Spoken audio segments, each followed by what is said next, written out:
confused. Yes, and I've often felt forsaken and certainly misused. But I'm alright, I'm alright. I'm just weary to my bones. Still, you don't expect to be bright and bon vivant, so far away from home, so far away from home.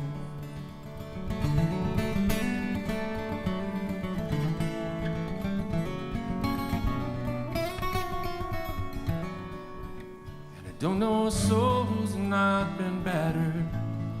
I don't have a friend who feels at ease. I don't know a dream that's not been shattered or driven to its knees. But it's alright, it's alright. See, we've lived so well so long.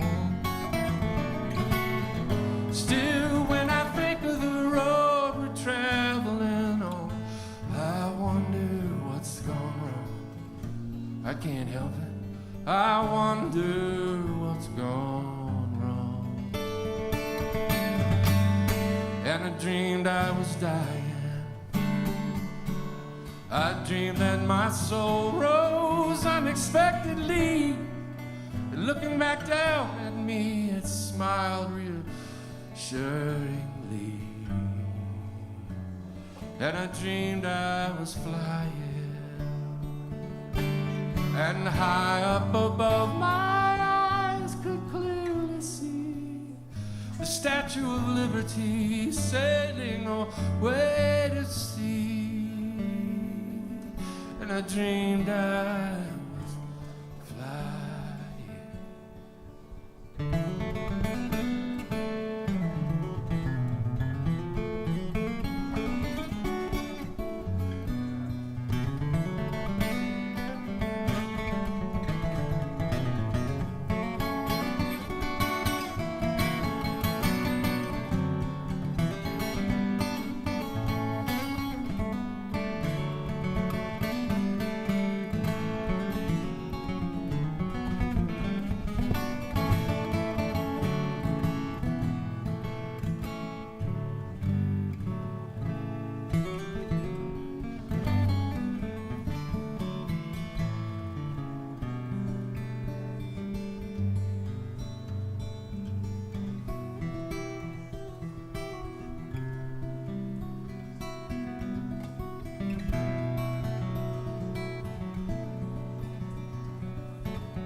I just keep saying so for a second. It just feels good. So hello, everybody.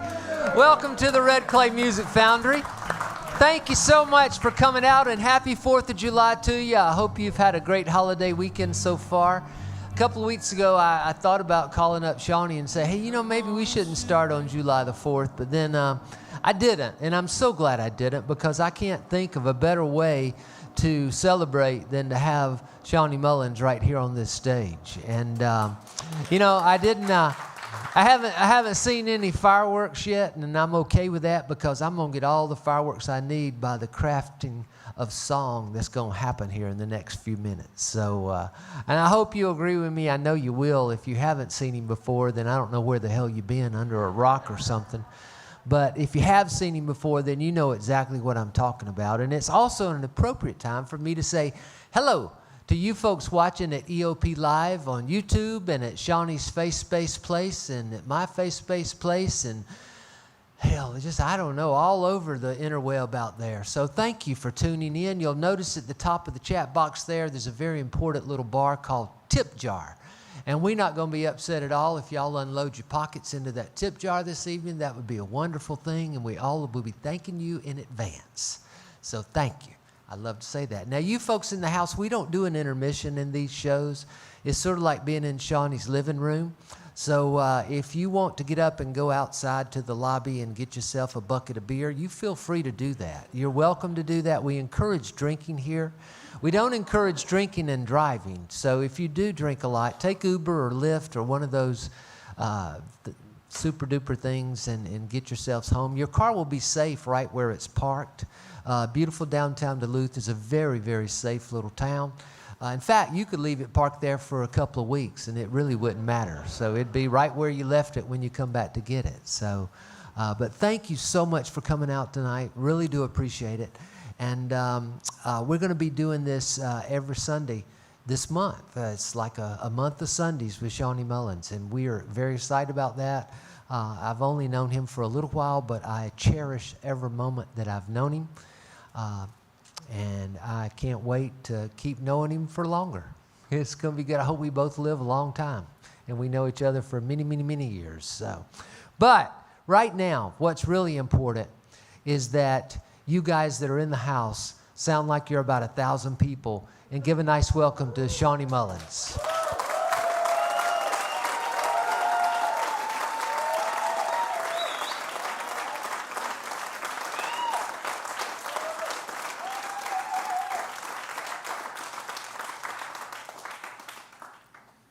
Eddie left his whiskey there on the table.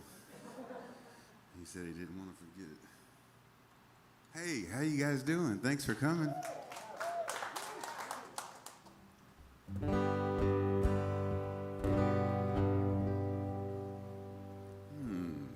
What to start with tonight?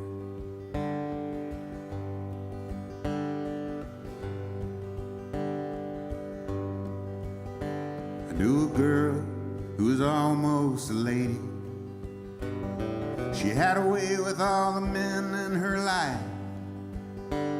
Every inch of her blossoming beauty.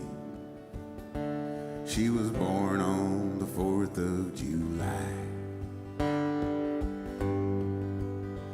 Well, she lived in an aluminum house trailer, and she worked in a jukebox saloon. And she spent all the money that I give her just to see the old man in the moon. I used to sleep at the foot of Old Glory and awake in the dawn's early light. But much to my surprise, when I opened my eyes, I was a victim of the great compromise. We used to go out on Saturday evenings to the drive-in on Route 41. And it was there that I first suspected that she was doing what she'd already done. She said, "Johnny, won't you get me some popcorn?" And she knew I had to walk pretty far.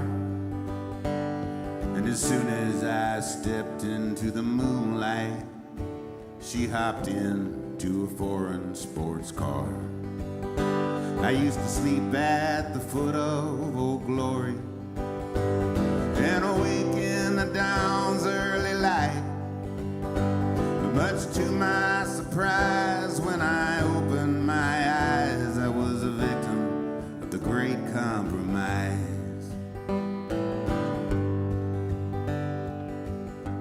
Well, you know, I could have beat up that fella, but it was her that had hopped into his car. And all the times that I'd fought to protect her,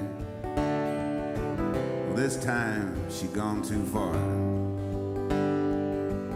Now, some folks, they call me a coward, 'cause I left her at the drive-in that night. But I'd rather have names thrown at me, man, than to fight for a thing that ain't right. I used to sleep at the foot of Old Glory and awake in the dawn's early light. But much to my surprise, when I opened my eyes, I was a victim of the great compromise.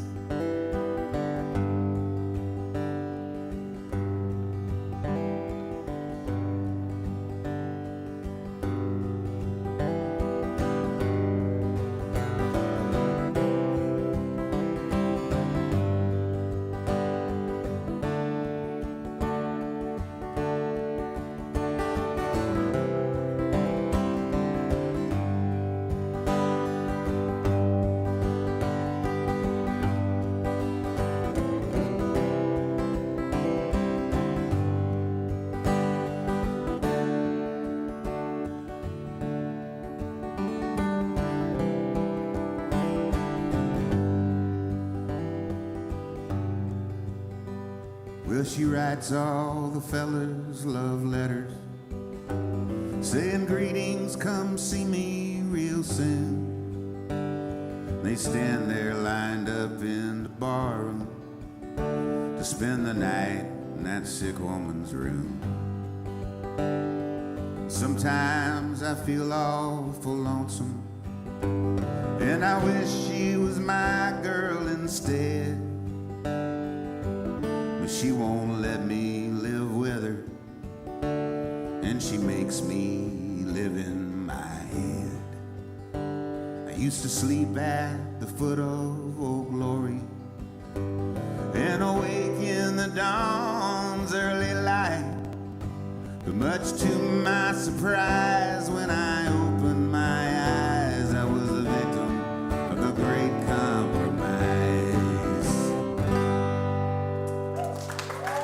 Little John Prine for you. Thank you. Yeah, I miss John Prine. He was so good and such a nice man. I got to know him just a tiny bit from this cruise I do most every year called Kayamo. And he's been on that cruise a bunch of times, and his manager introduced me to him at the ship's steakhouse one night. It was pretty cool.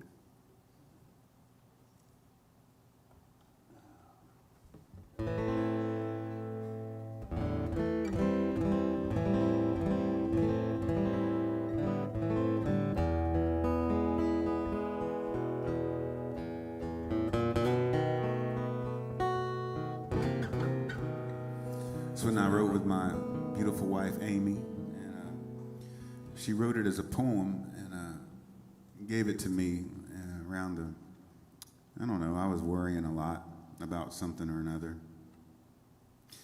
And I get that from my mother, my grandmother. And my grandmother she was so funny, we all called her Honey. Her name was Joy, but I think the story is when I was a toddler, I heard my grandfather call her Honey, as couples will do. And I laughed and I said, Honey? Didn't know what that meant. And then from then on, she was Honey. But she always worried about being late more than anything. So if she had an appointment somewhere, it didn't matter what it was, like it was a luncheon or just something. She would be ready an hour ahead of time and like sitting by the door with her purse, ready to go. So I'm not quite like that, but I do worry a lot. And when Amy wrote this poem down, immediately I came up with some music to go along with it and a little melody. It's called Old Man Worry.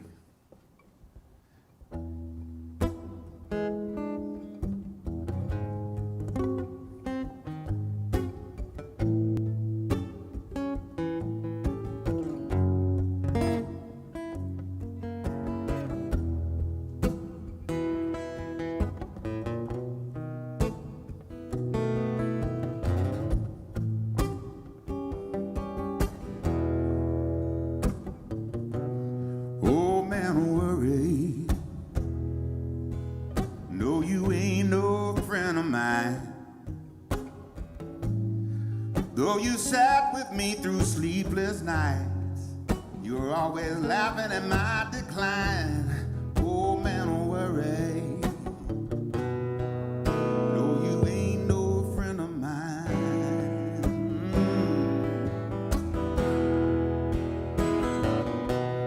Oh man, don't worry.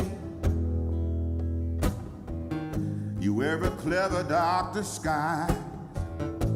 You fill my life with hopelessness, telling me all those wicked lies. Oh man, don't worry. You wear a clever dark disguise, yes you do. But I'm not gonna worry. I'm not gonna worry. Oh man, don't worry. No more. Said I'm not gonna worry. I'm not gonna worry. Oh man, worry.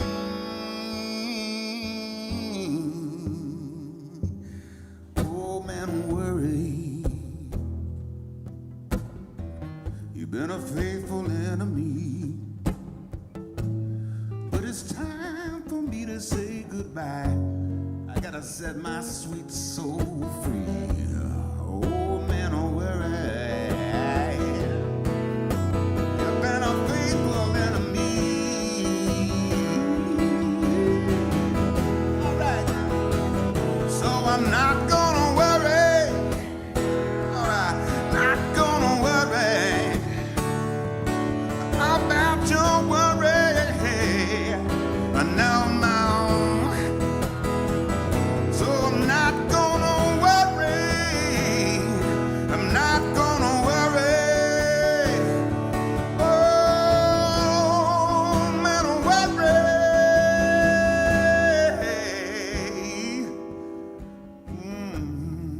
Not gonna worry no more.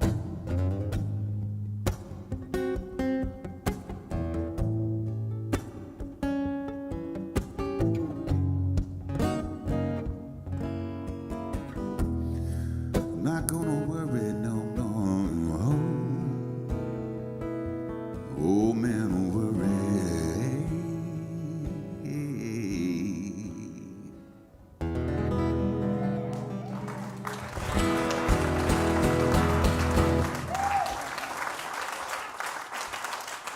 Yeah.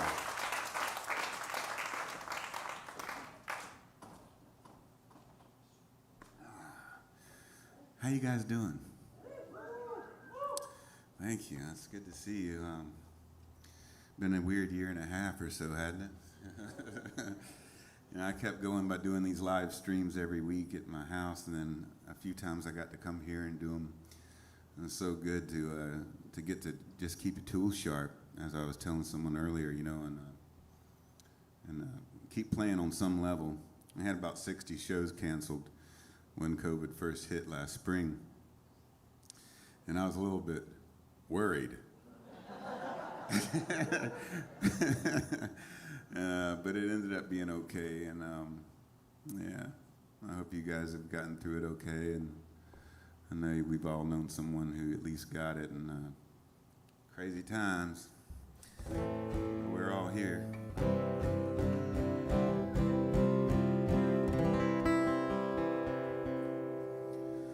Well, it's Friday night and I'm back again. With my old guitar and my trusty grin. And the best you don't come in here sign. Tattooed on this heart of mine.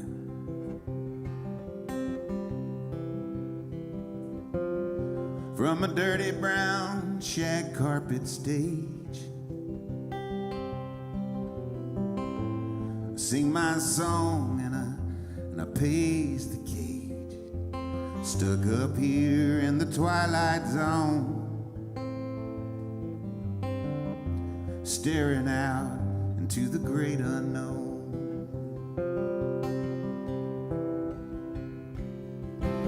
There's an old Hank Williams figurine hanging by a guitar string from the pull chain of the Pabst Blue Ribbon sign, with a clock that stopped on 9:30. Yeah, the time ain't changed around here in years, y'all. It's the same sad stories, same old tears.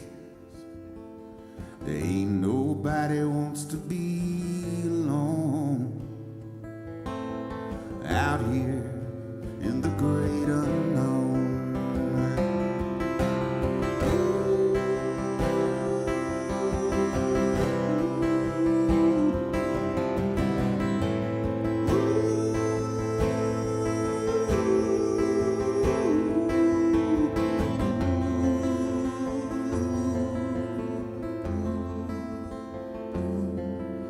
You can find a stool there at the bar.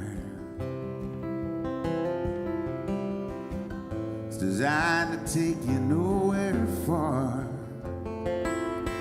They got a mirror back behind the whiskey shelves, where we don't dare look back at ourselves. And just past the men's room down the hall, barely hanging there on a plaster wall, a faded sticker on the old payphone that says, "Welcome to the great unknown."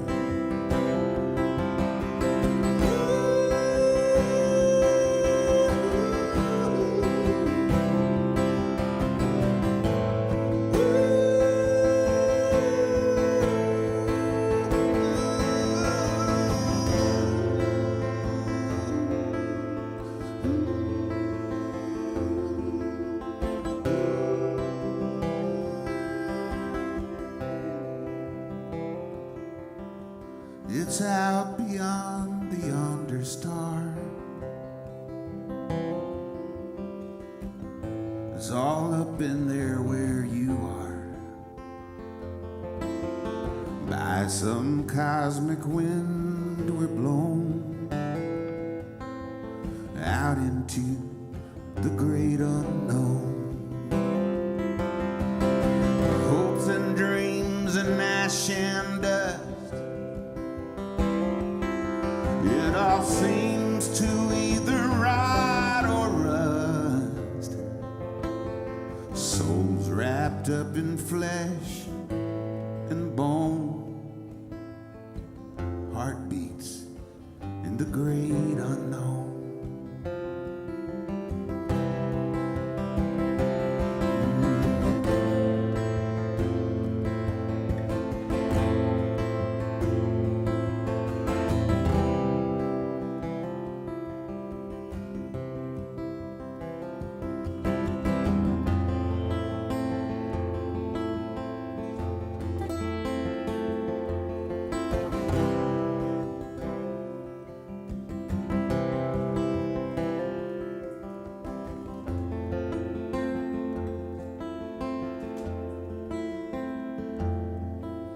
Well, it's Friday night, and I'm back again.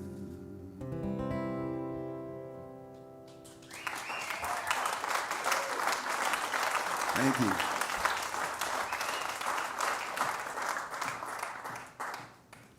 Thank you so much.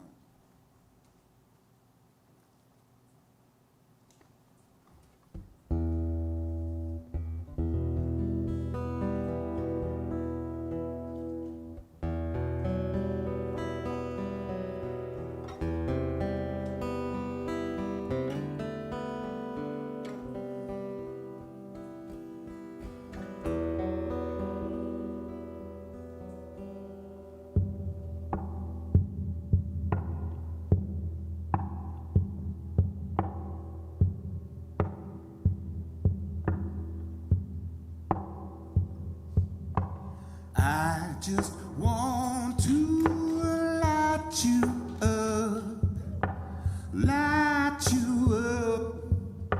like a fire. I just want to turn you on and take you higher. Everybody's got a flat screen. Everybody's gotta be seen. Everybody wanna be famous. Ain't nobody gonna blame us. Everybody wants the real deal. Everybody wants to cop a good feel. Everybody want more money.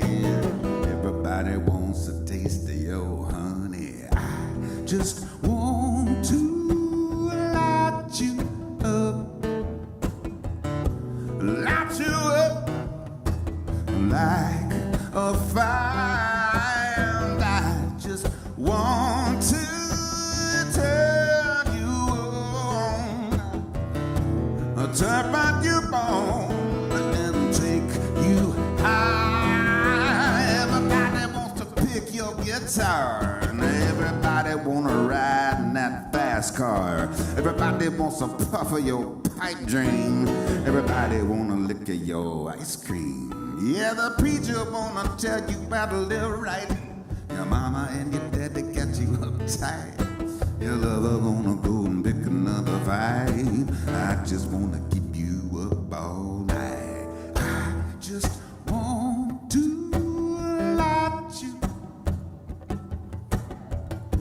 light you up, baby, like a fire. I just want to turn you on, turn you up and take you higher.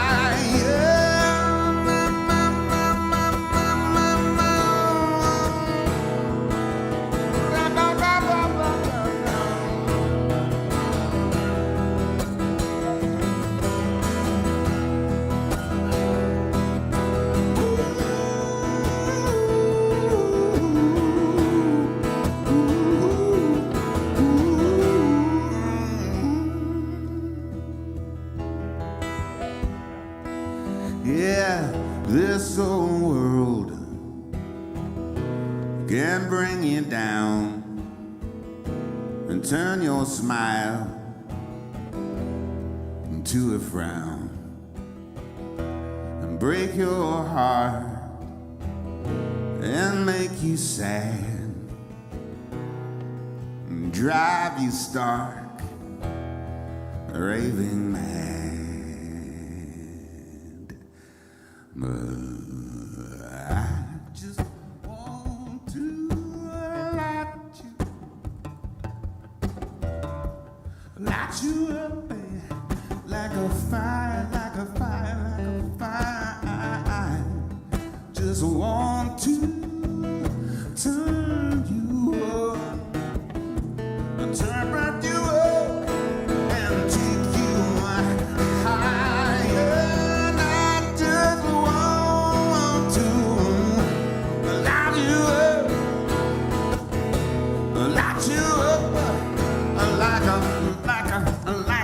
Like a fire, I just want to turn you on, turn you on, and take you high.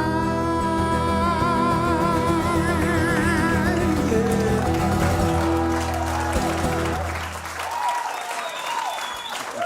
Thank you.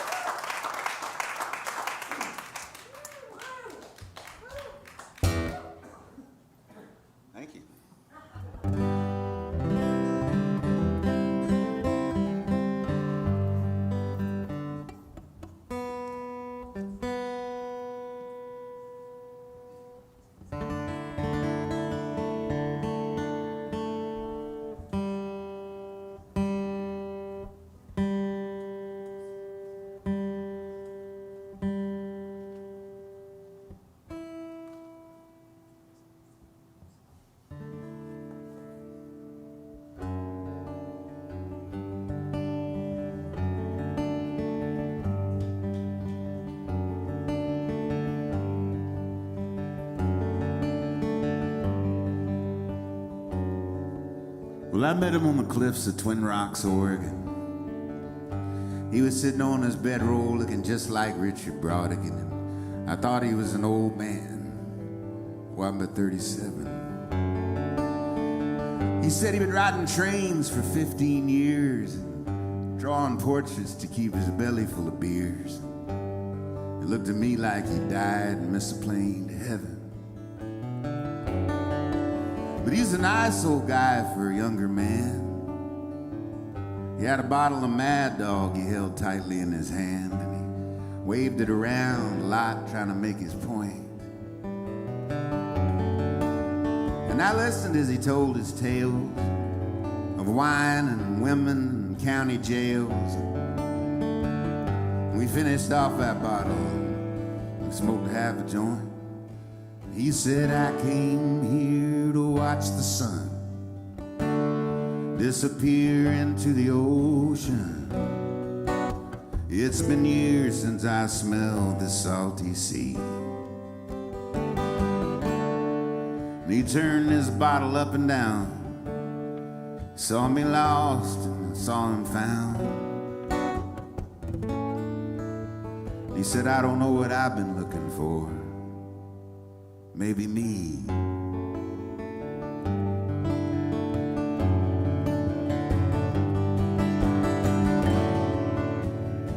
Well, I told him I too had been traveling around, just living out of my van from town to town to town,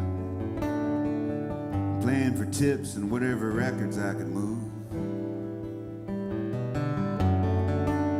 I said, I don't reckon I'll be making it big, man. It's hard to get rich off a tour of coffee house gigs. He said, yeah, buddy, but ain't it a blessing to do what you want to do? I told him, yes, I pull out to watch the sun disappear into the ocean. It's been years since I smelled the salty sea. We turned another bottle up and down. He saw me lost and he saw me found. I said, I don't know what I've been looking for. Maybe me.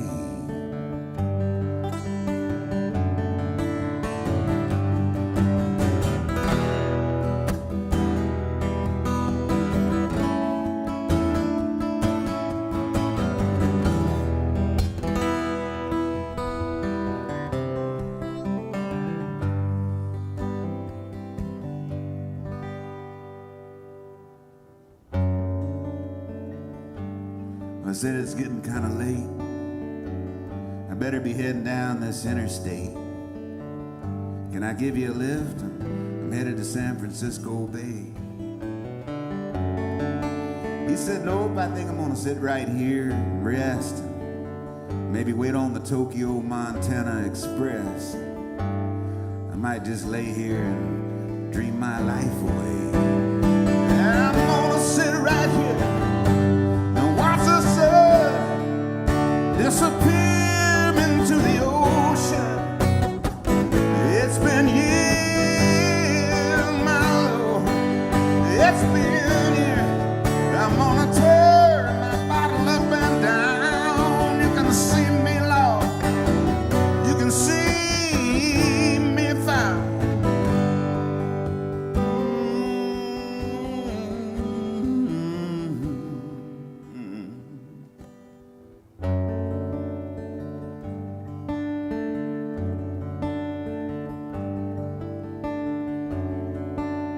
I met him on the cliffs of Twin Rocks, Oregon. He was sitting on his bedroll looking just like Richard Brodigan. Just like him.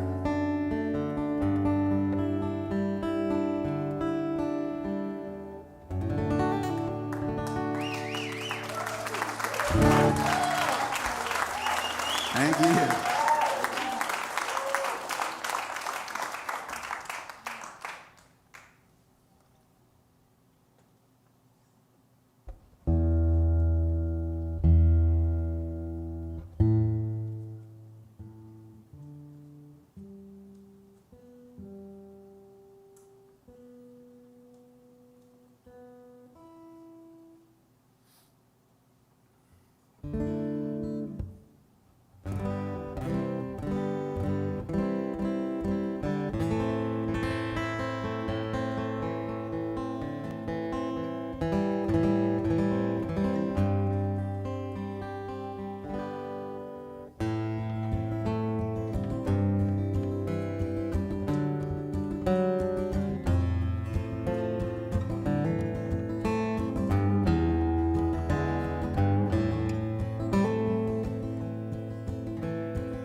Down in New Orleans,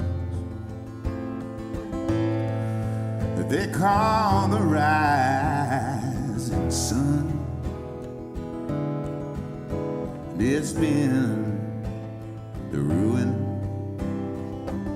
of many a poor girl. And God, I know I'm one.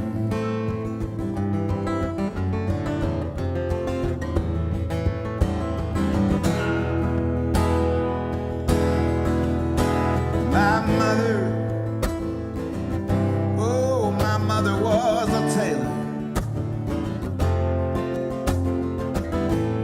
And she sewed these new blue jeans. And my sweetheart was a gambler, Lord, way down in New Orleans.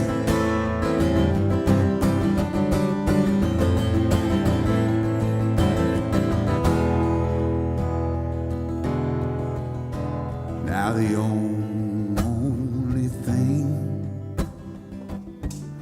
only thing that a gambler needs is a suitcase, a set of suitcase, and a trunk, and the only time he's satisfied is when his own age drunk.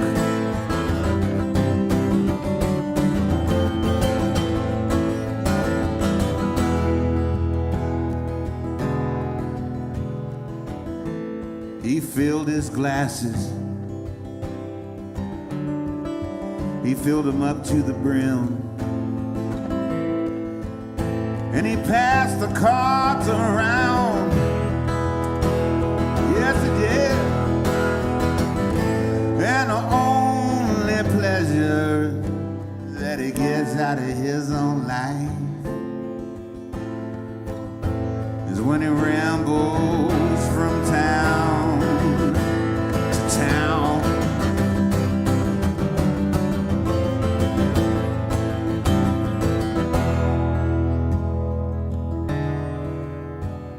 So go and tell my baby sister,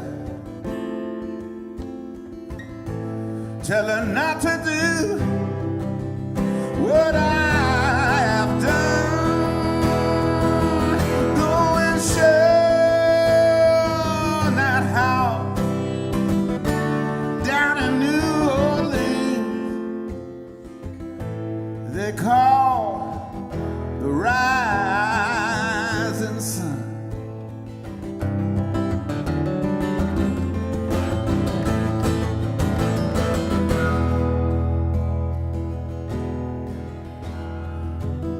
It's 1 foot on the platform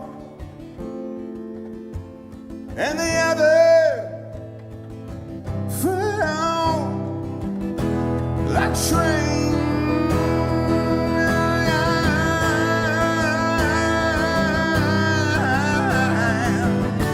Going back to New Orleans, I'm gonna wear that ball and chain.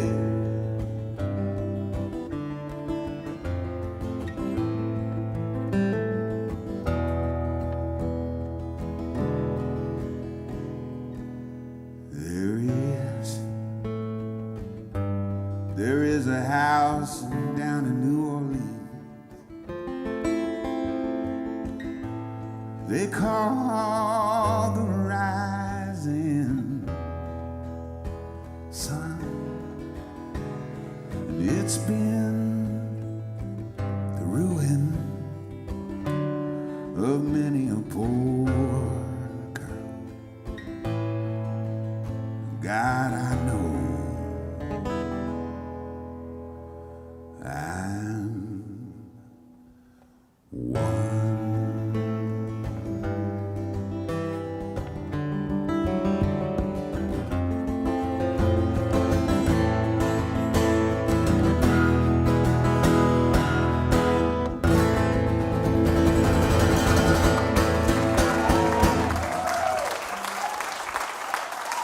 Thank you.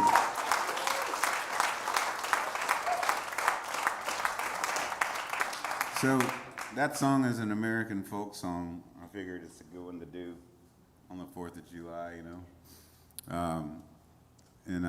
No one really knows who wrote that song, except for there's a verse or two that Bob Dylan kicked in. But a lot of those verses are from an unknown writer in late 1800s, somewhere around in there. And there's a lot of legend around it. I love the legend about, and this is probably the most truthful one, but who knows, because that's why a legend's called a legend. But they say that it might have been a lady of the night that actually wrote the poem initially, you know, and that it was carved on the wall of a cell in the New Orleans women prison, which I thought was pretty amazing. I like that story. And she probably shot the old gambler, you know. But who knows? I like the old stuff like that, you know. That song, I first heard the Animals do that one, and then later I started hearing really interesting and different versions, like Odetta, who is an amazing kind of, I guess you could call her the queen of folk music back in the day, and she does this incredible version of that song, and very authentic and very cool. Of course, Bob Dylan's got a great version on his, I believe it's his first album, right? On 1962 or 63 or something, I think. He did a real good version, and he sang it from the woman's point of view as well, which I always think makes more sense anyway. What's the guy bitching about anyway, you know? Yeah. I love New Orleans, to the point, right? I love me some New Orleans. I hadn't been there in a long time, not since Hurricane Katrina, actually. That's not true, we went one time. A few years ago, we were there during Mardi Gras, and that's always a weird time. That's, you know, I'm not a Mardi Gras person. I like it, but I want my distance. I want to be able to get away from it, and so when you walk across the street trying to get to a restaurant, it takes like 30 minutes to get through the crowd, you know. But it's crazy there. I love it. What was the old James Bond movie that was set there, partially? Live and Let Die, right? Oh, that was a good one.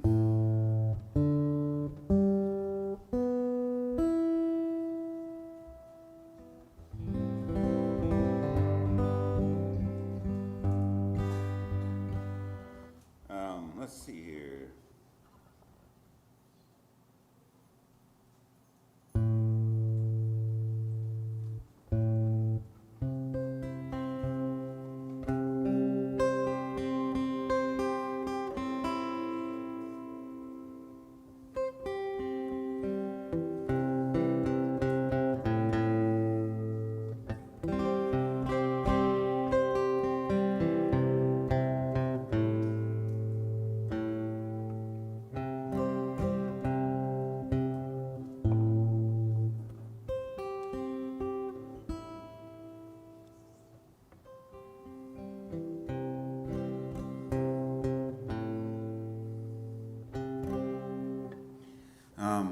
Yeah, someone was saying that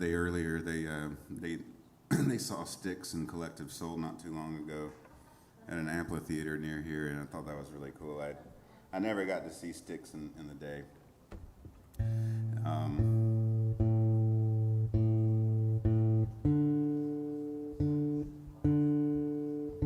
I bet they're still really good. Tommy Shaw's an amazing guitar player. And they still have the original singer with them? Dennis DeYoung, is that it? I think there was always that thing with Dennis and Tommy, wasn't there? Just kind of a little bit.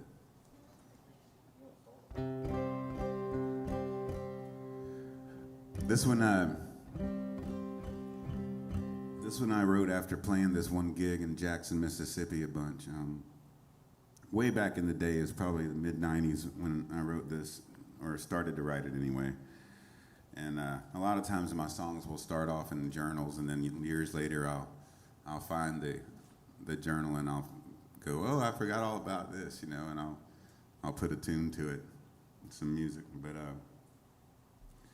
there was this place I'd play out there, and back during that time, a lot of my gigs were tip gigs, or they were I would be lucky enough to open for somebody that had a following, and I might get $100 or whatever. And I was really, I was 3 or 4 years into doing this, and so still kind of in the early years. And this place would pay you $100 to come play your original music, but it really was more of a cover gig place. That's kind of what went over there. And I would do about 45 minutes opening for this guy named Gus. I'm trying to remember Gus's name. I never can remember it. He's probably still there. And he would play for three or 4 hours. And he knew like 2,000 cover songs. He was really good at that. That was his thing. And you've seen these guys all over, right? I mean, that's how they make their living, and it's a whole nother art form. It really is. And I always wanted to write my own music, so I didn't learn a ton of covers, and the ones I did were usually kind of obscure. Like I like Chris Christopherson and people like that, or Tom Waits, and I would do a song that, I didn't when I first was doing this, and I would do cover songs. People would ask for certain things, and I didn't know how to do them. I think I know Peaceful Easy Feeling, but I don't know if I know all the words, or whatever.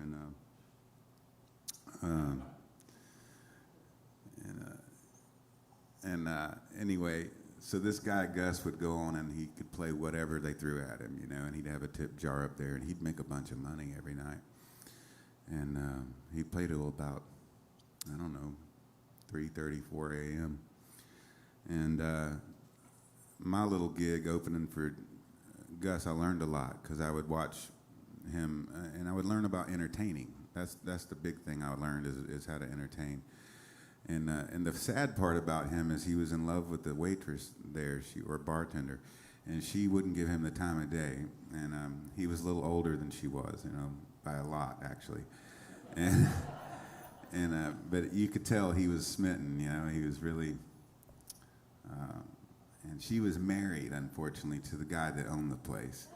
So old Gus kept it all to himself. So he wanted to keep that gig. Plus, the owner carried a pistol, and right on his belt. And so anyway, I wrote this for Gus, and then years later, I dug it up and put some music to it, and it's one of the most country type songs I've ever written.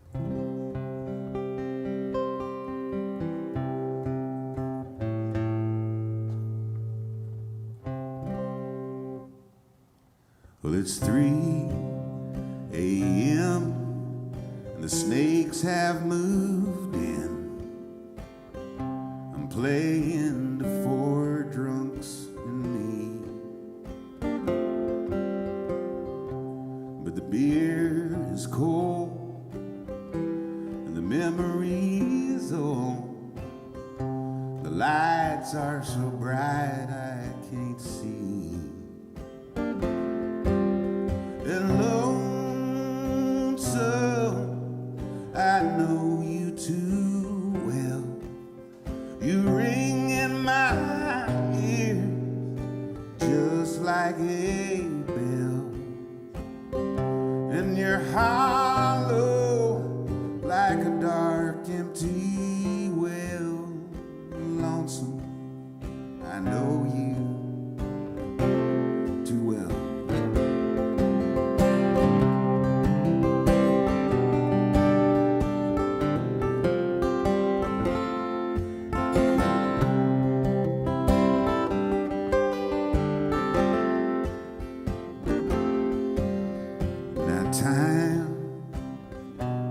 Still, and sometimes it spins like a wheel. Whenever I see her around, oh, but she doesn't know, and I'll never show. There's too many eyes in this town.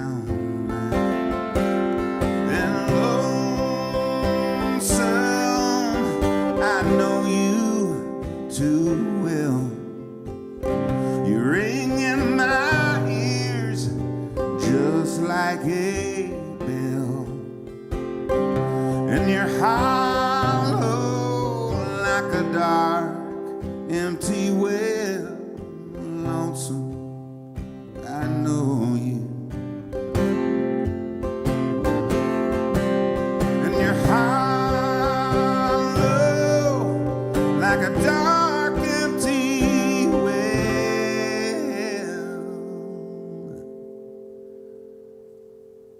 Oh, lonesome. I know you too well. Well, it's 3 a.m. and the snakes have moved in.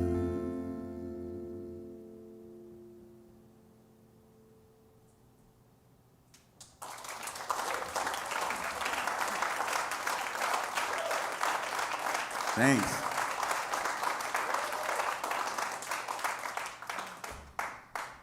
Recently, for Father's Day, I got to go with my wife and my son up to the Chattooga River and do some rafting. And I hadn't done that before. When we were kids, it was strange. Back in the early '70s, that movie Deliverance came out, and my dad took us all to go see it. And I was a little kid. My dad was inappropriate. He really, really was. He didn't have a lot of he had some boundary issues, and just kind of parenting style things that were strange. But I think my mother covered my eyes during that one scene. But other than that, it was like, God, it's still pretty like crazy movie. But it wasn't a month later, my dad came home with 2 canoes. And this, I'm not lying to you. And he just couldn't wait to get the whole family up to the Chattooga River to go down it. And we only went down part of Section 3. It wasn't that big of a deal. We didn't hit Bull Sluice or any of those big rapids, but we still capsized multiple times.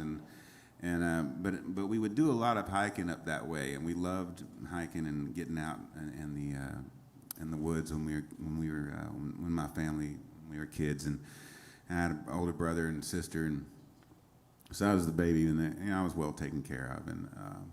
But so I hadn't been up there really since down the river anyway. And my son, we kept looking on videos of Section 3 and Section 4, and we had decided Section 4 was just not going to happen. That was like had 4 Class 5 rapids on it and 2 Class 4s, and I'm like, I personally didn't know that I wanted to do that. And then I was worried about a 12-year-old boy on it too, And we get there, and we had an appointment to do Class 3, or Section 3, which is the easier, more mellow section, at like 8 in the morning. And we showed up, and they couldn't do it because there wasn't anyone else signed up for that time. And the only one we could go on was the Section 4.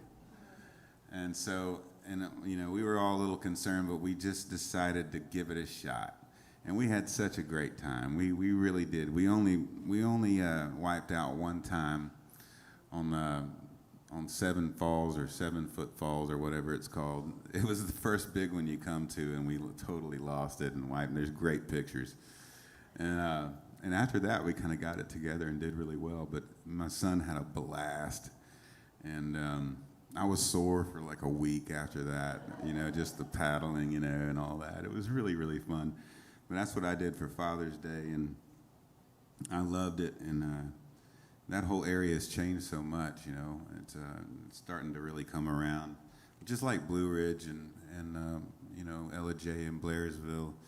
I used to live in Blairsville for a little while, and my parents had retired to LJ. They're both gone now, but they lived in LJ for many years, and all those little towns are starting to pop and come around, and we went axe throwing the next day, and now there's a new thing called axe, a whole new movement of axe bars.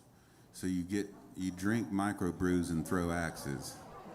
That just seems like it probably is a great combination. It also sounds like not a smart one. But we loved throwing axes too. We all had fun with that, and Anyway, I don't know why I'm talking about that. For some reason, I recently watched Deliverance again, and I skipped through that one little section, that one little scene. But I wanted to see if I recognized some of the rapids we had gone down, and I did. And it was amazing. Those guys did that. They did their own stunts, you know. And Burt Reynolds broke his tailbone, and a lot of those rapid scenes. They were really. It's not easy to do in a canoe. I can tell you that. What, Shalom? They were. They did their own stunts, and the guy the kid that was the banjo boy. That they had actually added makeup to make him look more, I guess, inbred. There's no better word. There's no better word for it. They had done like teeth things and face stuff.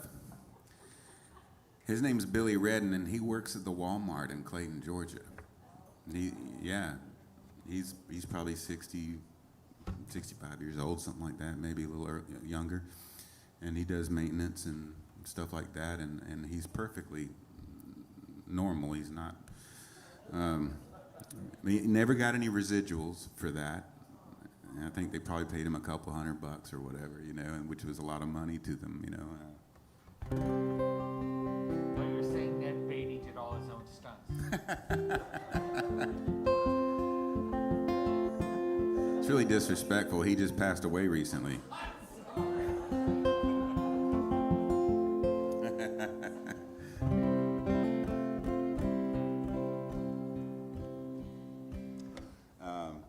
Yeah.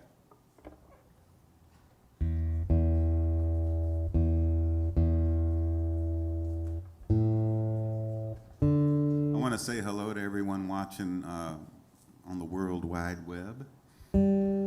Thank you guys for tuning in tonight and other nights. I've been doing the Sunday live streams at my house, but I always love to come here and do this with Eddie and everyone here at the Red Clay. And so thanks for tuning in, yeah.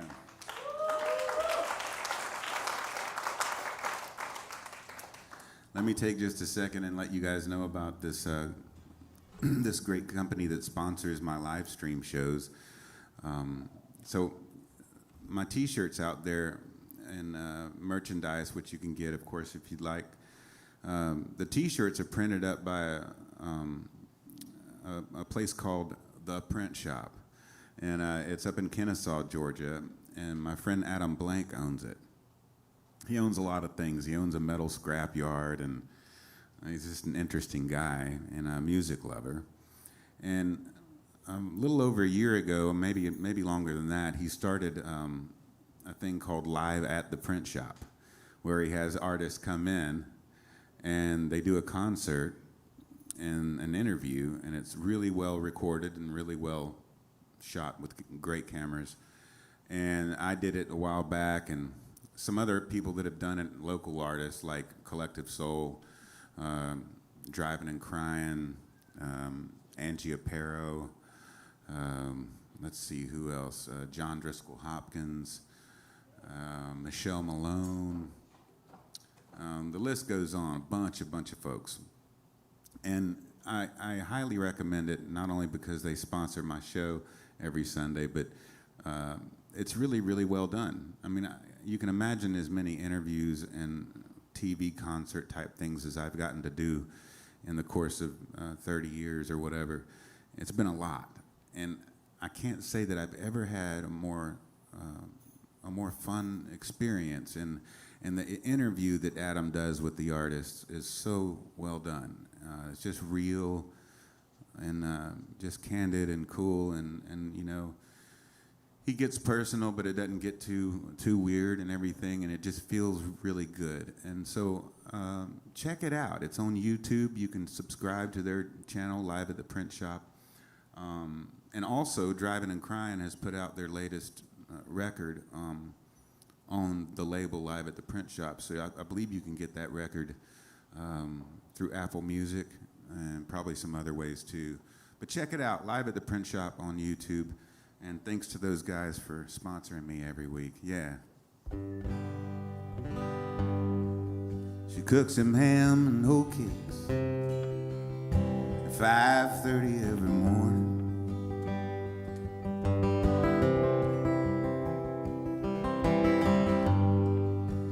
She does the dishes. She irons his uniform.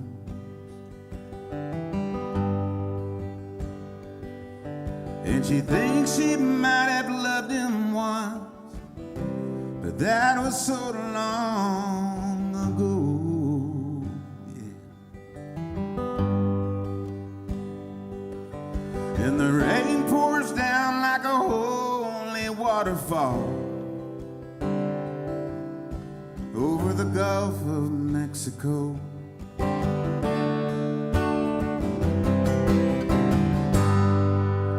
The boardwalk's deserted, and the beach is all closed down.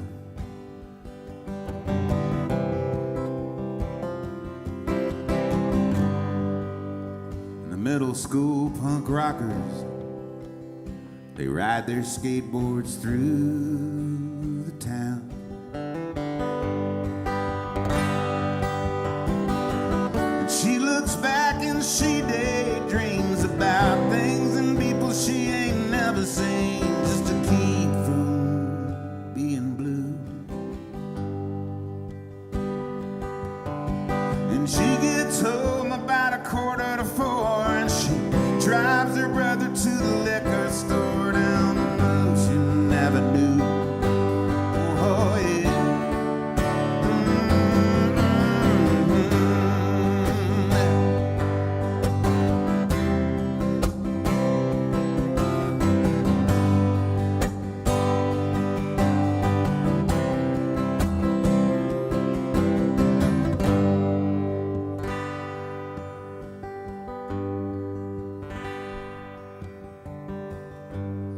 And I'm parked on the state line on this cold November day.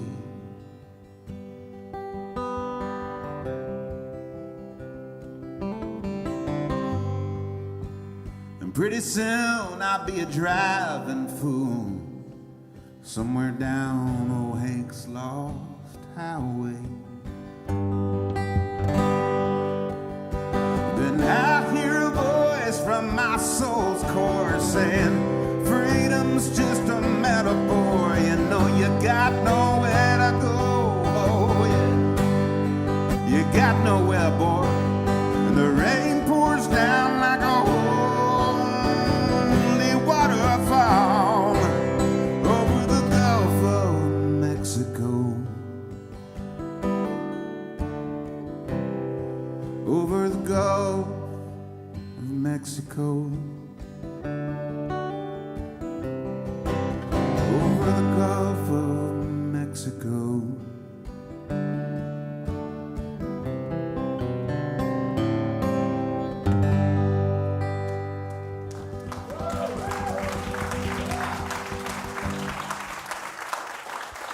Thanks.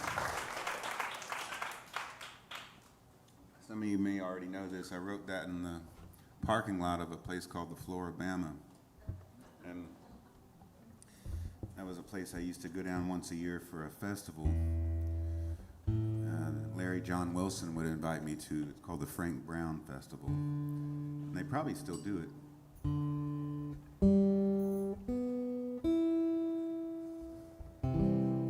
It's right there on the line of Orange Beach and Perdido Key. Can either be in Alabama or Florida, that's the name. They used to have 2 phone booths in there, one in each state, you know. And it was so musician friendly that they had a cigarette machine that didn't have cigarettes in it. It had guitar strings, which is so cool. You could go in there and pull one of those old, you know, those old school things, you know, and guitar strings would come out.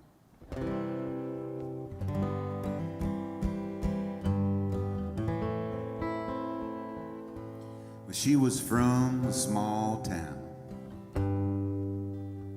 in northern Mississippi. He was raised in Puget Sound, a third-generation hippie. And fate would take them to L.A. County and get them stuck in a traffic jam. In El Camino in a red Trans Am.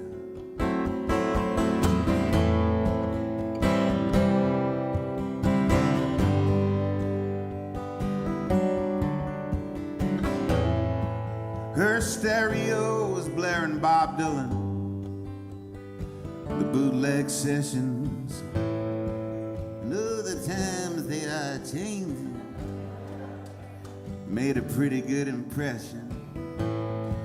And she looked over and caught him smiling under a California setting sun. They fell in love on the 101. California, California, California, dreams come true.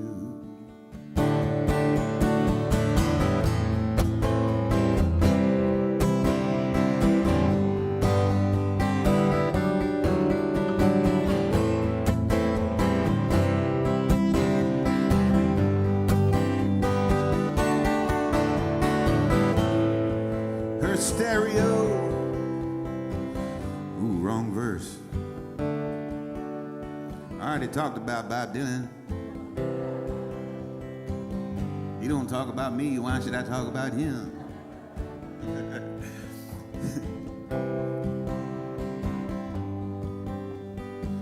Yeah, well, they got in with the in crowd. Yeah, they did. And they got off on the rock and roll. The cocaine was free and the music was loud. Backstage at the Hollywood Bowl, they got the house in Topanga Canyon.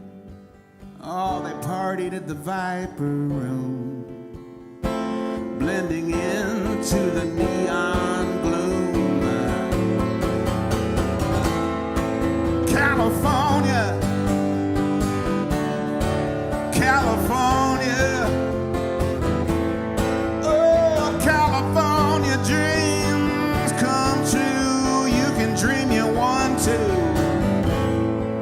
California, California, California dreams. Well, you see them down the Sunset Strip. They're trying so hard to be so hip. Manhattan Beach to Malibu, it's all about the ocean view. And who you know in Hollywood, cutthroat, baby, but it's understood. Champagne, Kool-Aid, drink it down. You're the toast of Tinseltown. California, California, oh, California dreams come true. Yes, they do.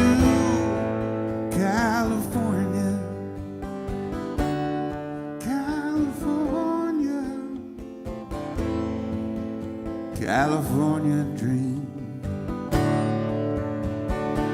come true.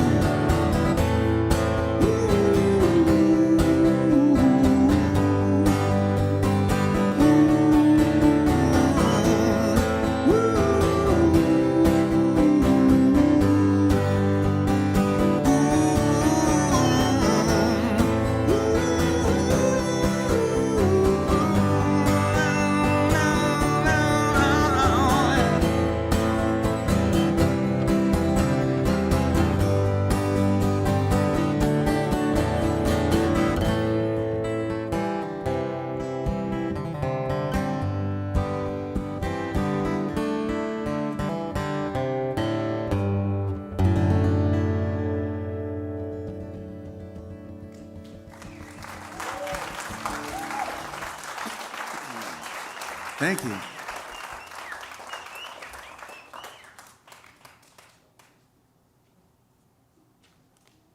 Thank you, Eddie. Oh, we got some tips here from the web out there, from YouTube. Thank you very much, guys. We got Paula Glover and Mark Davison sending some tip money. Thank you very much. Ron Harper, Suzanne Zimmer, Deanna Tortorello, sorry about that. Tortorello. Carol Edwards and Amanda Hinky, or Hink. I'm guessing Hinky. It might be Hink. Hinky? Yeah. Okay. Leslie Nikki Allen, thank you very much. Someone requests something to believe in. Okay. See if I can get at that for sure. John Nunnally, Mary Nugent, no kin to Ted. Lee Marion, or Marion. And yes, thank you guys so much. And Eddie writes at the bottom, probably I'm more that I missed. Sorry. We'll get it anyway. I'm watching golf. Hey, I've been drinking, okay? It's okay, man. Happy 4th. It's all good.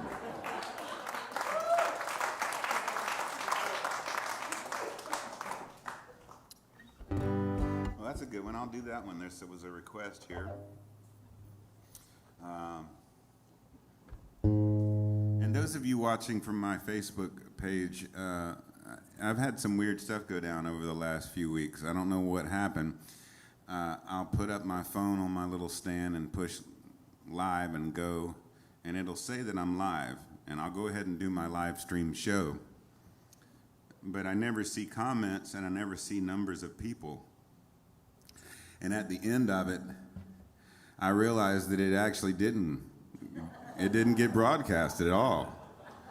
It was recorded, but it didn't get out there live to folks.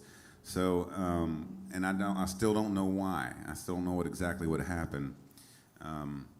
We have weird internet connection once in a while at the house, but I don't think it was that. I think I hate to blame it on Facebook, but I think it had something to do with Facebook. So. Anyway, I'll get those out to you guys, though, for those of you who want to see those shows. I was kind of weirded out the whole time because I could tell for some reason, I had a feeling they weren't going out and they weren't being broadcasted, so they were weird shows anyway. And I was doing all kinds of weird covers, and, like I was doing Wham covers and Iron Maiden and Wham and, just really, really mixing it up. Not really, but I remember cutting 2 of these shows short because I was like, this ain't happening, man. There's, so my apologies if you were trying to tune in and you weren't getting anything. I certainly was trying.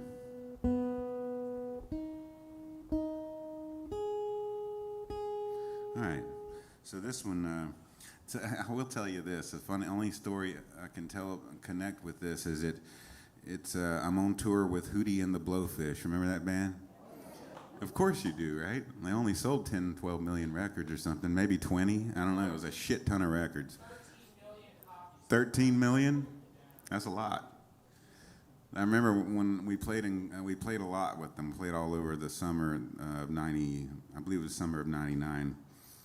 And so I did lots of shows, and they were mostly, they weren't, wouldn't call them as big as, well, yeah, there were some sheds, like the outdoor sheds that 15, 20,000 people kind of places. And but we played this place in Columbia, South Carolina, where most of those guys live.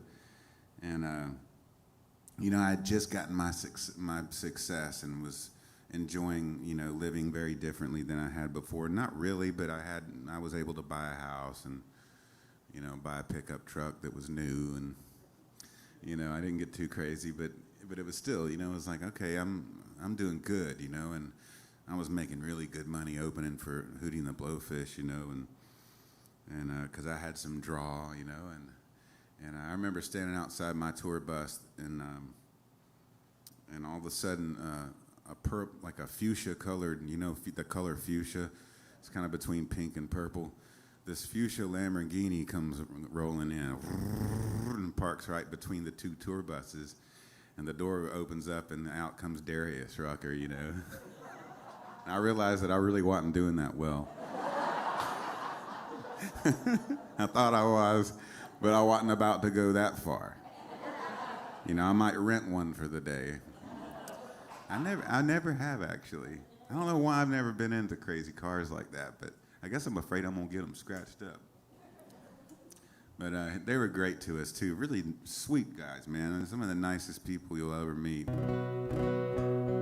So this song came from touring with them, and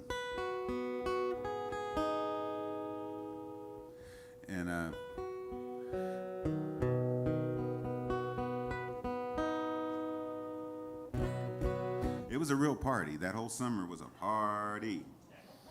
I never was a big drinker, but I did some other things. And one time I was sitting with them on their bus, which was a very nice bus, much nicer than my bus.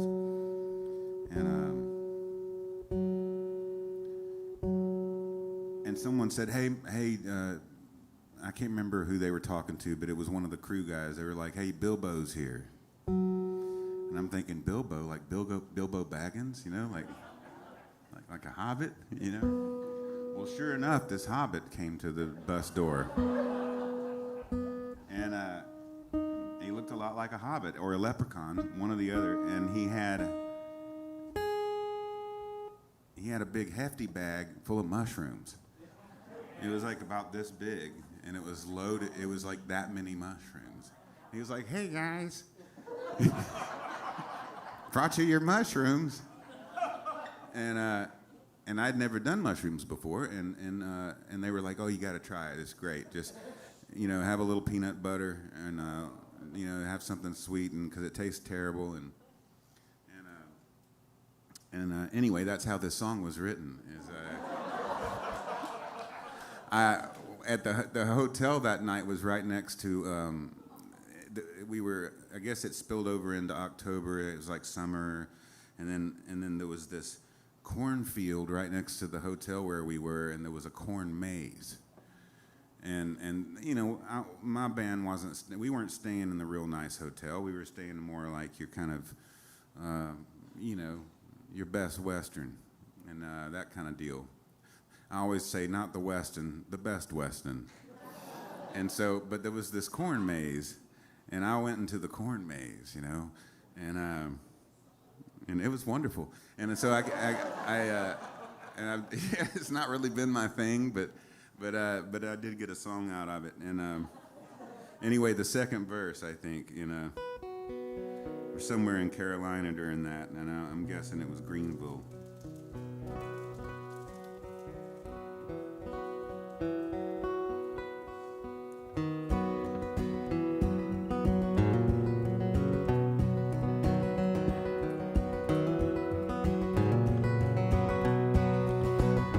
I've never been the one who had my head on straight. So I gave myself this job, now I'm waiting at the gate for my bag to be inspected. For some crazy reason, I'm always suspected of smuggling something through, like smoke or dope or airplane glue. Sergeant waves me through.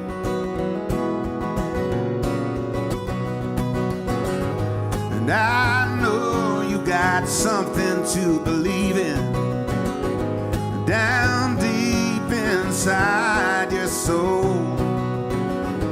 Hey friend, don't you stop believing in the dreams that you had when you were just a lad.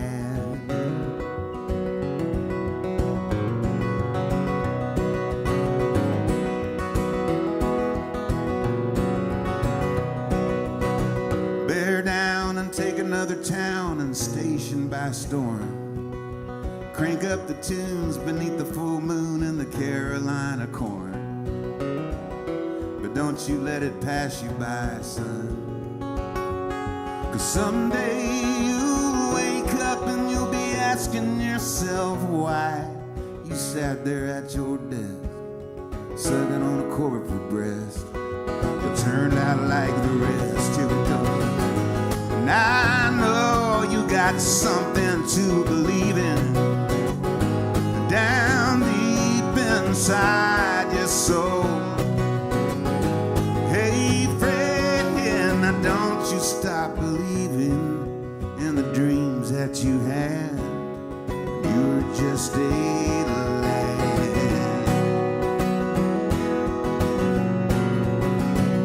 Keep on dreaming. Keep on dreaming.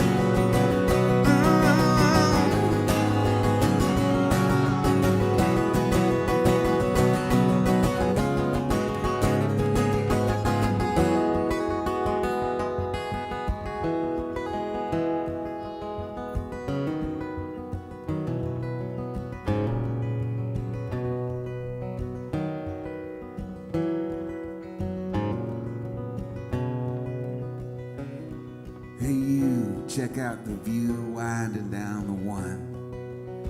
Me and the missus sharing bliss and soaking up the sun. And I feel like I've been resurrected. In my lifetime I have never felt protected in love like I do. And I am here with you.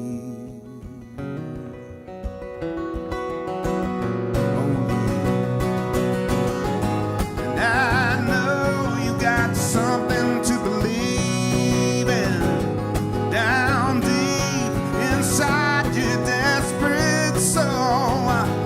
Hey friend, don't you ever stop believing in the dreams that you had and the dreams that we all had.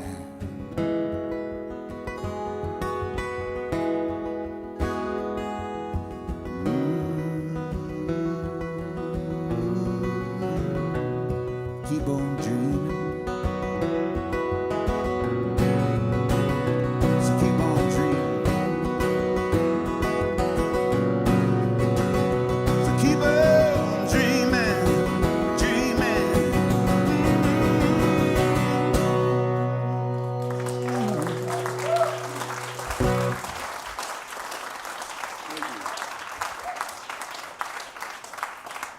Thank you.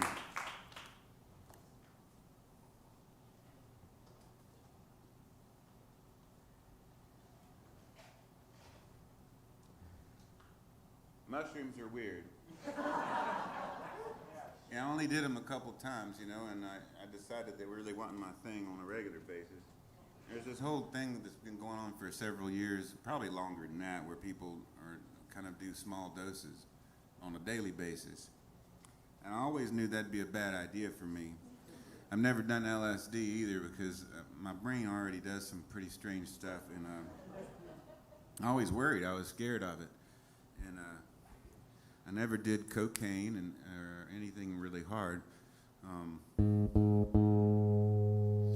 Speaking of cocaine, though, I've been watching that show Narcos, and that was really well done, I think. And it was amazing just to kind of follow that whole Pablo Escobar story. And hell, I felt sorry for the guy.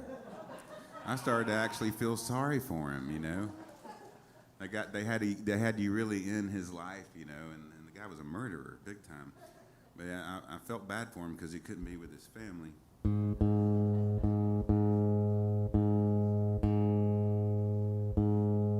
That's what movies and TV can do, though.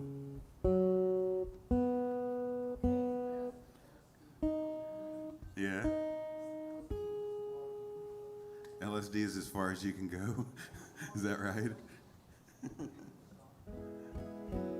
I've heard good things. I'm scared to do it.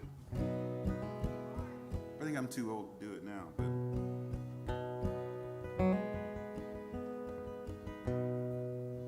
my stupid heart is what I blame the arrow flies with perfect aim. It don't work out like I thought it would.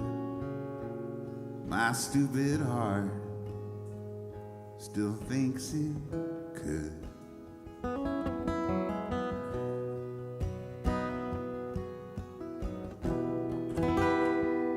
My stupid heart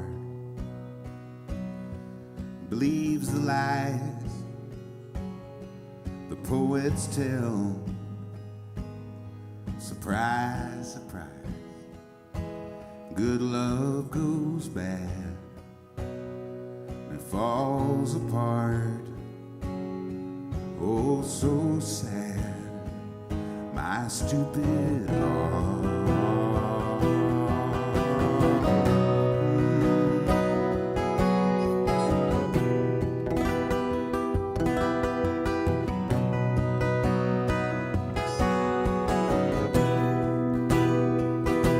Stupid heart can be so cruel. The way it plays me for a fool. It never learns. You think I know? My stupid heart is kind of slow.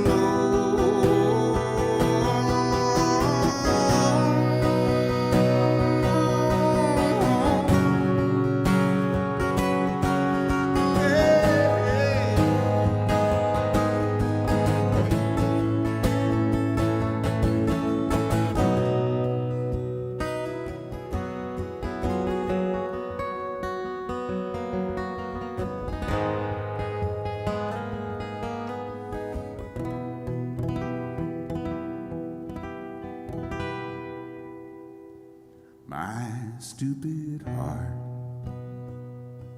that plays for keeps through hoops of fire. It bounds and leaps. It's all for love right from the start. That's how it is. My stupid heart.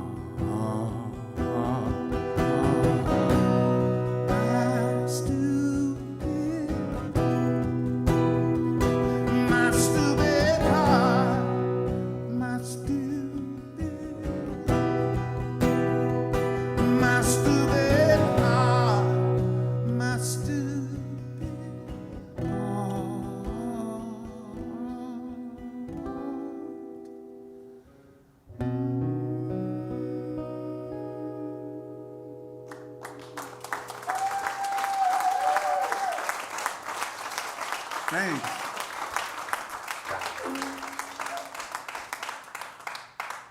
Yeah.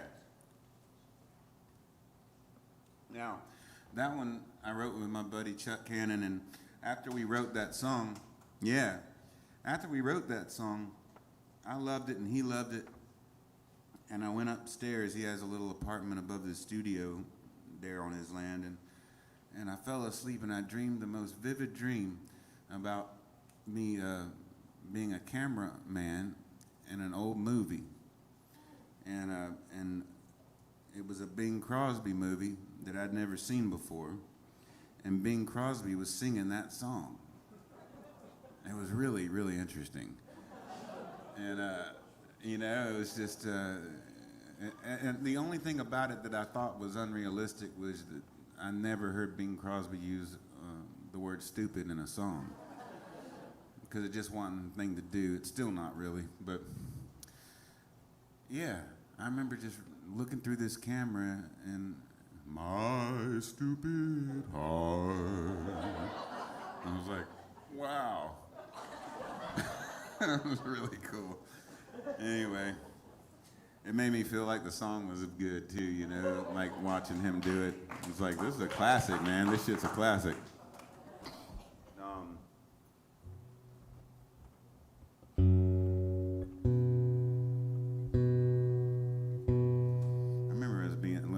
He used to do Minute you doing, Juice? It was kind of weird. I think it was Minute Maid.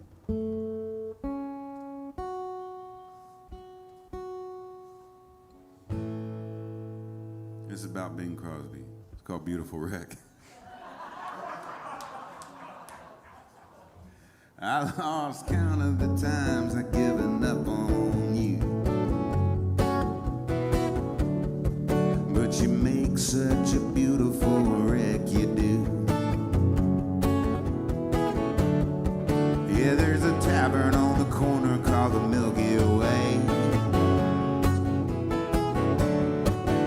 and you look so at home there, it makes me afraid.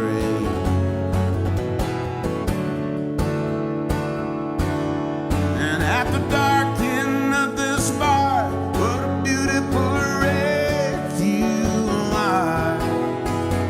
When you go too far, beautiful wreck you are. Now all the plans that you had from 7 years ago, like all the promises you made, I watched them come and go. Put your keys in the car, but it would not drive. With your hands on the wheel, looking barely alive. Yeah, yeah.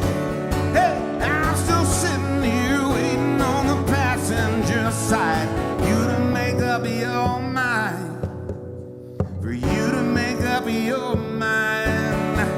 At the dark end of this bar, beautiful wreck you are. When you go too far, beautiful wreck you are. What a beautiful, such a beautiful, beautiful wreck you are. What a beautiful, such a beautiful wreck.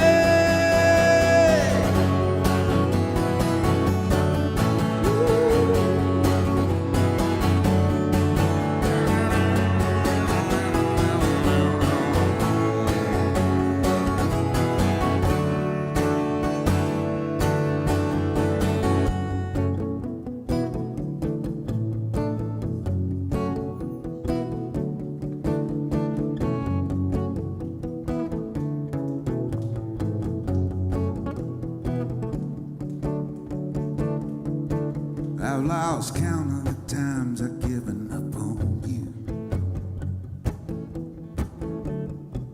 but you make such a beautiful wreck, you do.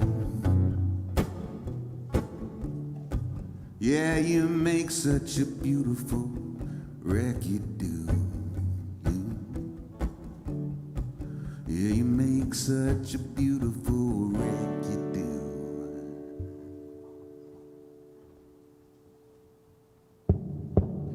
At the dark end of this bar, what a beautiful wreck you are there.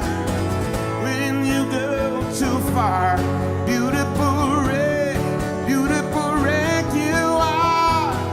What a beautiful, such a beautiful, beautiful wreck you are. What a beautiful, such a beautiful wreck. Oh, yes you are.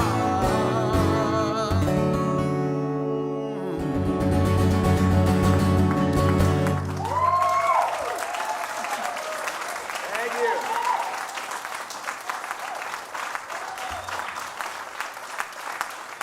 Thank you.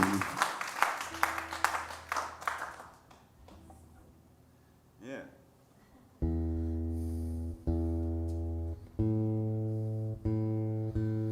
Actually wrote that one with a couple of guys, including Glenn Phillips from Toad the Wet Sprocket. And I love him. Glenn's great.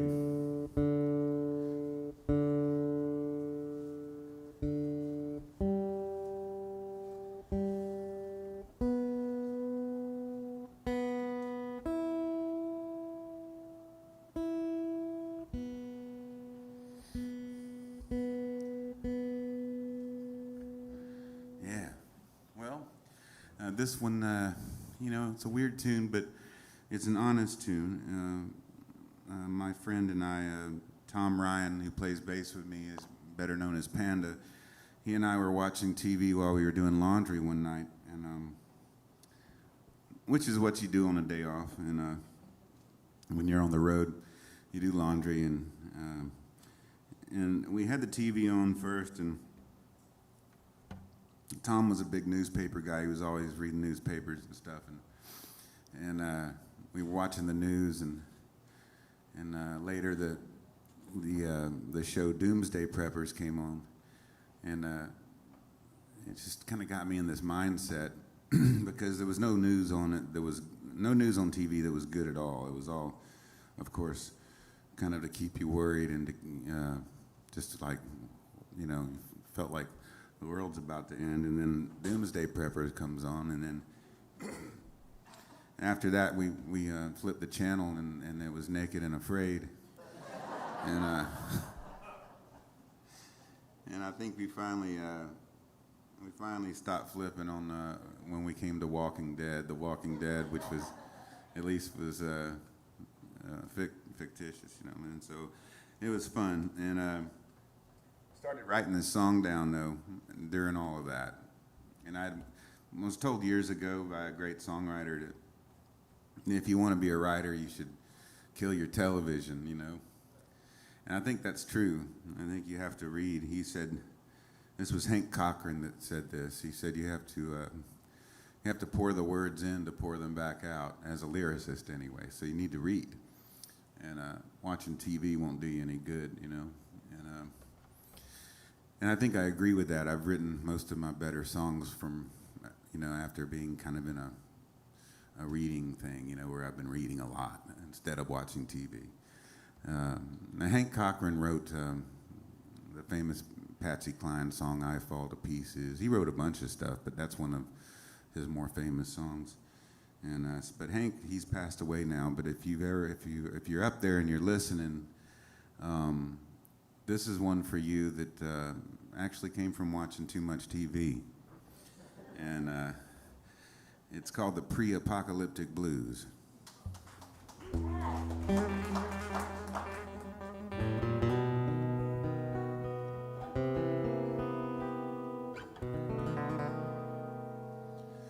Well, you can read it in the papers, watch it on the news.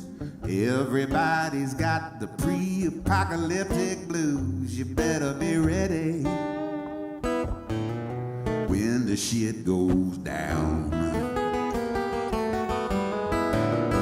Well, you better head on down to Sam's Club, get you a buggy full of rice and beans, a year's supply of 2-ply for your composting latrine, so you'll be ready when the shit goes down. And I don't hesitate, don't procrastinate, or you'll all be running scared. There ain't no second chances for the bravery impaired, 'cause there's a couple of commies hiding underneath your bed, and the zombies gonna eat up all the brains in your head. I got a Rambo knife with a compass on it and a ballistic bug-out bag. I got an AK-47, about 100 extra mag. I'm gonna be ready when the shit goes down. Well, COVID or Coronas, it's a terrible, terrible disease. You say you ain't worried. I say, Hawky, please, you better be ready when the shit goes down. By my jacuzzi, there's an Uzi and an RPG. Got a Stinger missile mounted on my wife's SUV. They won't get to me, no matter who they are. I got landmines buried all over my yard, 'cause I read it in the papers, y'all. I watched it on the news. Now I got the cryptic pre-apocalyptic blues. I'm gonna be ready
Y'all been so good to me tonight. Thank you. I appreciate you coming out live and paying your hard-earned money to come see live music and local music. It really means a lot. And yeah, I'll be doing this every Sunday this month. So tell your friends. You can say, hey, Shawn Mullins is playing at Red Clay, and they'll go, who? And then you go, remember that song? Everything's gonna... Yeah, I remember that song.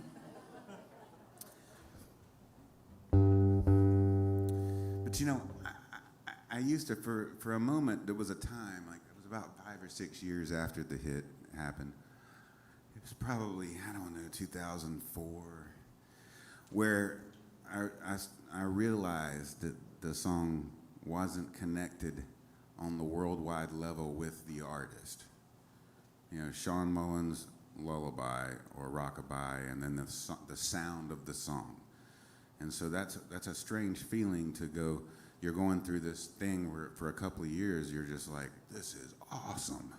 Because for 10 years before that, I've been, you know, living in the van and playing wherever I could, and all of a sudden, boom, Leslie Frem at 99X and Steve Craig and those guys, they started playing my song every, you know, like about every hour. And it blew things up for me. This was in 1998, the spring of 1998. And I gotta tell you, it changed my life. So a few years later, when things started to die down, which they're gonna do, unless you got like Hootie and the Blowfish, unless every song on the record's radio hit, which really helped them that they had written songs that way. I didn't even think about it. I didn't know I'd ever be on the radio when I wrote the album Soul's Core. And most of that record's more acoustic, you know, and so I got lucky. You know, I feel like I really got lucky to have that kind of exposure. You know, I got to play all over the world a bunch of different times.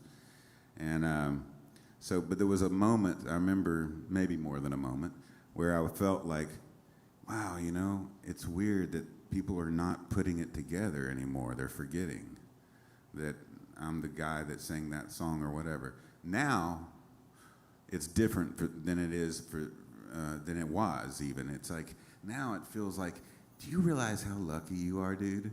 You know, and then I'll listen to the 80s channel on satellite, for instance, and 90s too, and 70s and 60s. But you can listen to so many artists, which I didn't know who the artist was, but I love the song, and who gives a damn? They love the music. If people like connect with the music, it's okay. You know, you're lucky to have a song at all. One song's better than none. You know, and so I'm grateful. I'm so grateful, and I always have been. But it was a time where I felt like I kind of beat up on myself for not having more radio hits, and then I was like, you know what, man, it's never been about that for you, and. So embrace the fact that you had something that kind of put you on the map to where folks will come see you like this tonight, and people will tune in on the World Wide Web to check you out. And it might have been that song that they first were introduced to you from, you know, by. And so I'm grateful. I'm very grateful. And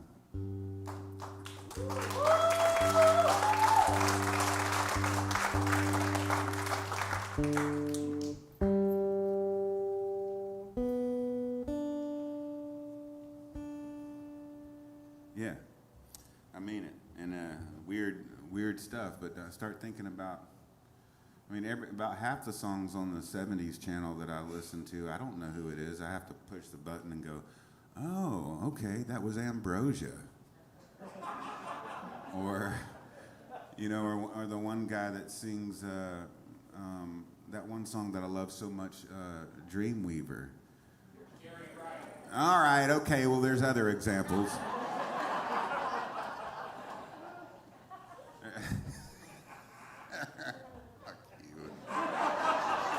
Shalom.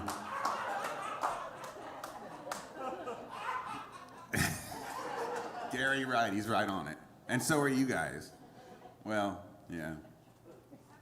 I love Dreamweaver, don't you? That's such a great song. It's so weird, too, the production and everything.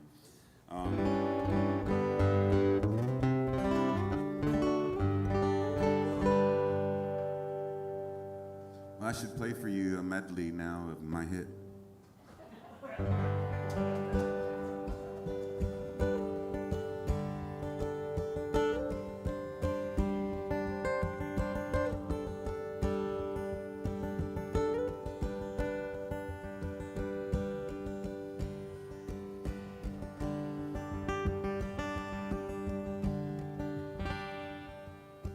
Lay your weary head down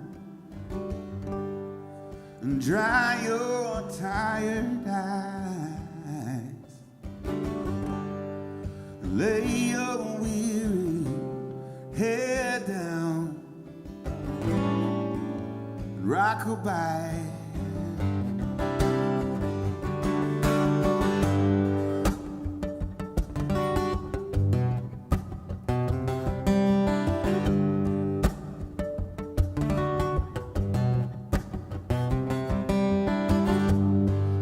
She grew up with the children of the stars in the Hollywood Hills and the Boulevard. Her parents threw big parties, you know, everyone was there. They hung out with folks like Dennis Hopper and Bob Seger, and Sonny and Cher.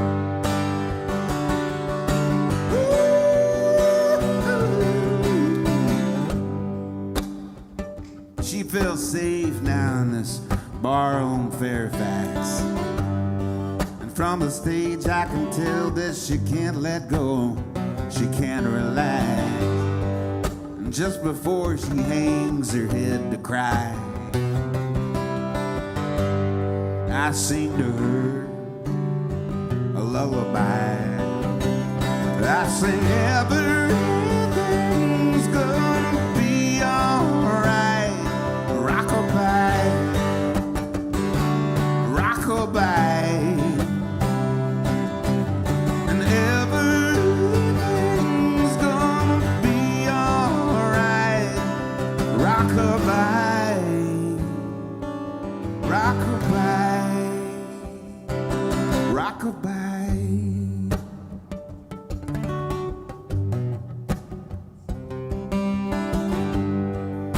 She still lives with her mom outside the city, down that street about a half a mile. And all her friends tell her that she's so pretty. She'd be a whole lot prettier, you know, if she'd smile once in a while. But you know, even her smile, it looks just like a frown. She's seen her share of devils in this angel town, and everything's gonna be alright. Rock-a-bye, rock-a-bye, and everything's gonna be alright. Rock-a-bye, rock-a-bye.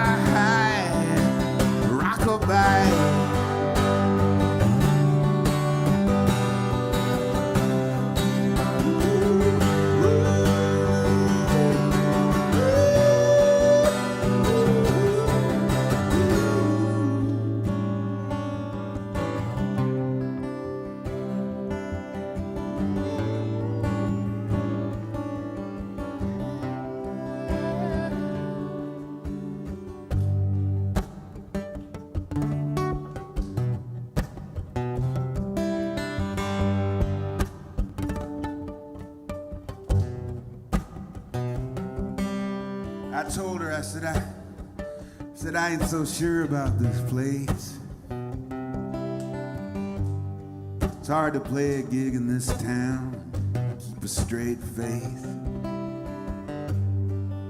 It seems like everybody's got a plan. It's kind of like Nashville with a tan. Everything's gonna be alright. rockabye.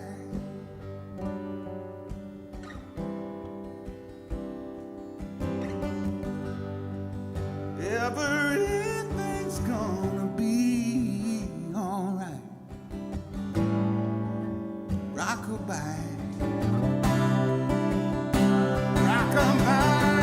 Everything's gonna be alright. Rockabye. Oh, rockabye. And everything gonna be alright. Sure, rockabye. Rockabye. Rockabye.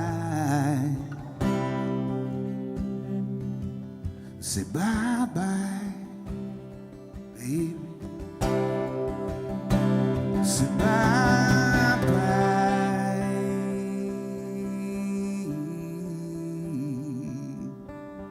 Thank y'all so much.